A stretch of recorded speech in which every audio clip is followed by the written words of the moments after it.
Hi hello வணக்கம். இன்றைக்கி சிவராத்திரிக்கு எல்லாம் சிவன் கோயிலுக்கு போய் தரிசனம் பண்ண போயிருப்பீங்க. சில பேர் போகாமல் இருந்திருப்பீங்க.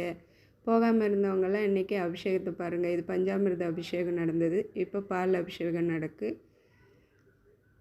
அடுத்தது தயிர் அபிஷேகம், பால் அபிஷேகம், தயிர் அபிஷேகம், பஞ்சாமிர்த அபிஷேகம் எல்லாம் நடந்தது. நான் போனப்போ நடந்ததுனால நானும் பார்த்தேன், நீங்களும் பாருங்கள்.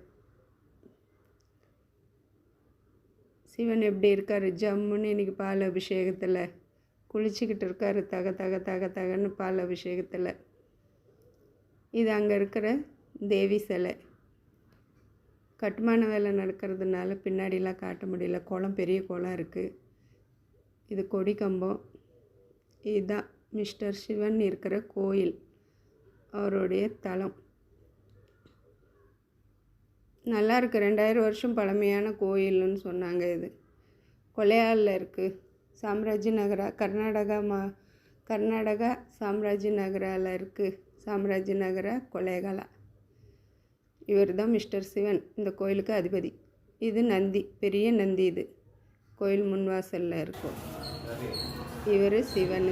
இவருக்கு நம்ம வில்பத்திர அபிஷேகம், நெய் விளக்கு எல்லாம் இங்கே நம்மளே கையால் நம்ம செஞ்சுக்கலாம். இவங்க மிஸ்ஸஸ் பார்வதி சிவன். எப்படி இருக்காங்க, வெளியில் தக தகன்னு மின்றாங்க. எல்லோரும் வாங்க. சிவனுடைய அருளும் பார்வதி அருளும் எல்லோரும்